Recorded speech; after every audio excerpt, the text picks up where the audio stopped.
I never had a warm bed. Human. Until a human invited her into his bed. Zarath pressed her scaled palm against the cold metal wall of the cargo bay, feeling the familiar chill seep through her reptilian skin. The temperature regulators on the merchant vessel Stellar Drift were calibrated for the human crew, maintaining a constant 22 degrees Celsius, far too cold for a saurian like herself. She had grown accustomed to the perpetual cold during her 3 years aboard the ship. As the only non-human crew member, she had learned to endure what the humans considered comfortable. Her quarters, a cramped storage compartment, converted for her use, offered little warmth despite the thin thermal blanket she wrapped around herself each night. Still cold, Zara? She turned to see Marcus Chen, the ship's engineer, approaching with a steaming cup of coffee.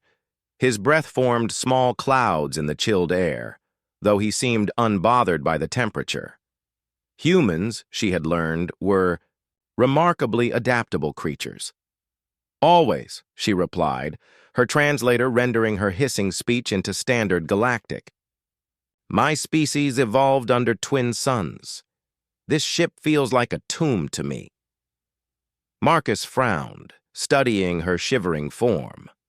Over the months they'd worked together, he had proven different from the other humans she'd encountered in her travels, where most species viewed saurians as cold-blooded mercenaries, a reputation her people had unfortunately earned through centuries of conflict. Marcus saw her simply as Zarath, his colleague and friend. The heating unit in your quarters is broken again, isn't it? He asked. She nodded reluctantly. The ship's heating systems were perpetually malfunctioning in the cargo areas, and Captain Rodriguez had made it clear that repairs to non-essential quarters were low priority. That's the 3rd time this month, Marcus muttered, his expression darkening. I've told the captain. Please, Zarath interrupted, her scales shifting to a deeper blue, a sign of embarrassment among her kind. Do not make trouble for yourself on my behalf. I am accustomed to the cold. But Marcus was already shaking his head.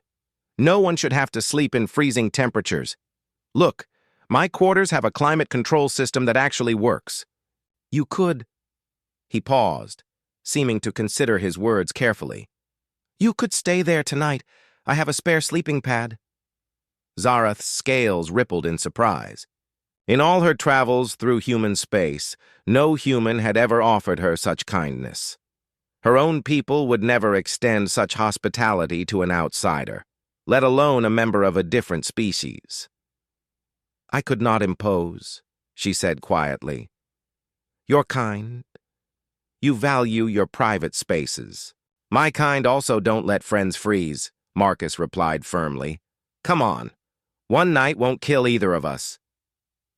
That evening, Zarath found herself standing hesitantly at the entrance to Marcus's quarters. The room was warm, blissfully, wonderfully warm. She could feel her cold, stiffened muscles beginning to relax for the first time in weeks. Temperature controls are there, Marcus said, gesturing to a panel on the wall. Set it however you like. I sleep warm anyway. He had arranged a sleeping pad on the floor, complete with thermal blankets rated for Arctic conditions.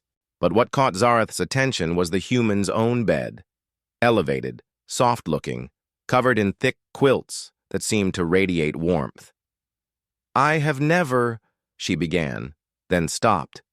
On Sauria, we sleep on heated stone slabs. But this, your bed, it looks so comfortable. Marcus glanced at his bed, then back at her. It's just a standard bunk, really. Nothing special. He paused, studying her expression. You've never had a proper bed, have you? Beds are for those who can afford comfort, she replied. I am a wanderer, a hired hand. Stone and metal have been my resting places. Something shifted in Marcus's expression, a softness that surprised her. You know what? Take the bed tonight. What? No, I could not. I insist. He was already pulling pillows from the bed, arranging them on the floor pad. You need the warmth more than I do. Besides, I've slept in worse places. Zareth stared at the offered bed as if it were an alien artifact. Why? She asked softly. Why do you show me such kindness?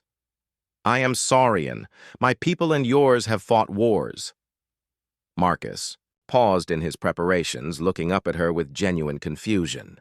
You're not your people, Zara. You're you. And you're my friend. That's all that matters to me. Later that night, as Zareth settled into the impossibly soft mattress, surrounded by warm blankets and pillows that smelled faintly of human soap and sunshine, she felt something she had never experienced before. For the first time in her life, she was truly warm. Not just physically, but in some deeper way she couldn't quite name. The bed cradled her scaled form like a gentle embrace, and the regulated temperature made her feel alive in ways she'd forgotten were possible. But more than the physical comfort was the realization that had settled in her chest like a glowing ember. She was safe here, accepted, valued. Marcus, she called softly into the darkness. Yeah? Among my people, we have a saying, the sun warms the body, but kindness warms the soul. I never understood it until tonight. She heard him shift on his floor pad. Sleep warm, Zara. Tomorrow. We'll figure out a more permanent solution for your quarters. As sleep finally claimed her, Zareth reflected on the strange miracle of human compassion.